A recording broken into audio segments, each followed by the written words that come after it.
Jacqueline Kennedy Onassis was born on July 28, 1929, in Southampton, New York. She was the eldest daughter of John Verneau Bouvier III, a wealthy stockbroker, and Janet Norton Lee, a socialite. Her early years were marked by privilege, as she grew up in a world of equestrian sports, debutante balls, and private schooling. Despite the privilege and wealth of Jacqueline Kennedy's early life, her childhood was not without difficulties.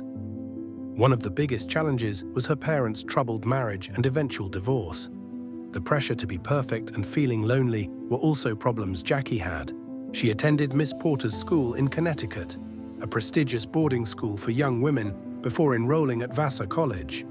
She later studied abroad at the Sorbonne in Paris, where she developed a deep appreciation for French culture, which influenced her personal style and interests throughout her life. Eventually, she transferred to George Washington University, where she earned a degree in French literature in 1951. Jackie was an intelligent and artistic child with a love for books and horseback riding. She began riding at a young age and became an accomplished equestrian, winning several national championships. She also displayed a strong interest in the arts, especially literature and poetry. After graduating, Jackie worked as a photographer and reporter for the Washington Times-Herald, where she covered political events and interviewed notable figures. Bouvier met John F. Kennedy in May 1951 at a dinner party hosted by a mutual friend in Washington, D.C. JFK was a young congressman from Massachusetts with growing political ambitions. They were instantly drawn to each other. She was intelligent, cultured, and elegant, while he was charming, ambitious, and charismatic. They shared a love for history, literature, and travel, and both came from privileged backgrounds that emphasized duty and public service. However, Jackie later admitted she was initially uncertain about him because of his intense political career and well-known reputation as a ladies' man. Their relationship developed slowly over the next 2 years.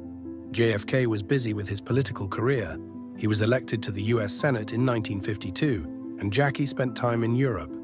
However, in May 1953, he proposed with a 2.88-carat diamond and emerald ring.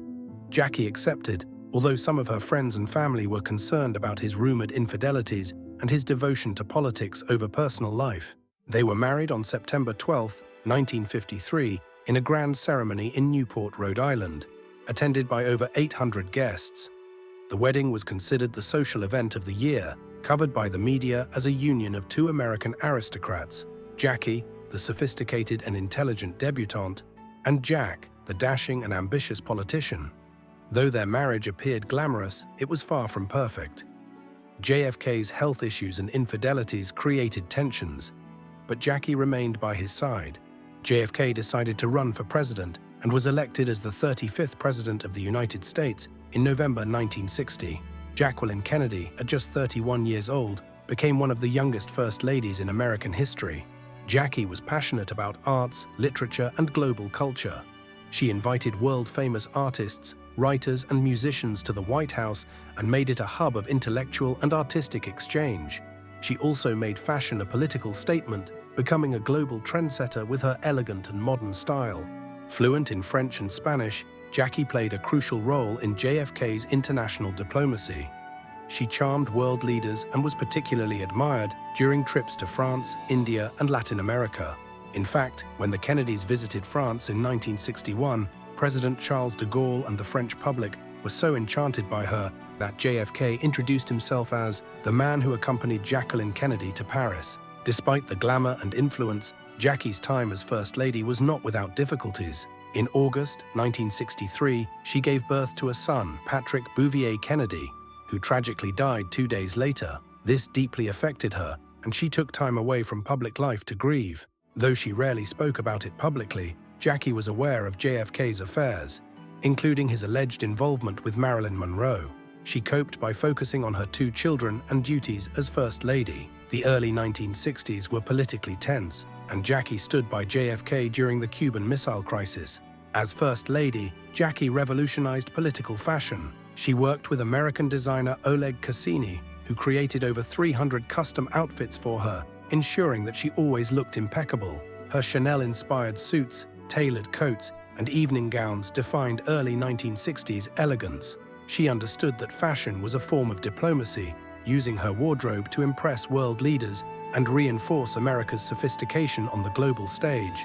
Jackie Kennedy defined an era of fashion, and her influence is still seen today. JFK and Jacqueline arrived in Dallas as part of a campaign trip to build support for his 1964 re-election bid. They were accompanied by Texas Governor John Connally and his wife Nellie, riding in the same car. The motorcade traveled through the streets of Dallas, with large crowds gathered to see the Kennedys. At 12:30 p.m., as the car passed through Dealey Plaza, 3 gunshots were fired. The first bullet struck JFK's upper back, exiting through his throat. The second bullet hit Governor Connally in the back, chest, and wrist as he was seated in front of JFK. The third bullet was fatal, striking JFK in the head, causing massive brain trauma. Jackie, in shock and horror, reached toward the back of the car to catch the fragments from her husband's head. The car sped toward Parkland Memorial Hospital, but despite efforts to save him, JFK was pronounced dead at 1 p.m. The nation was in shock and mourning. Following JFK's assassination, Jackie Kennedy played a pivotal role in shaping the public's memory of the tragic event. She oversaw the planning of JFK's funeral. The event marked the end of an era, and Jackie's grace and dignity in the aftermath contributed to the rise of the Camelot myth, which depicted JFK's presidency as a brief, shining period of hope, idealism, and American promise. After JFK's death, Jackie withdrew from the public eye, later marrying Aristotle Onassis in 1968 and dedicating her later years to preserving history and working in publishing. Jacqueline passed away on May 19, 1994, from cancer, but her life and influence continue to resonate. Her contributions to preserving the Kennedy legacy, her work in promoting American culture and history, and her iconic style still inspire many today.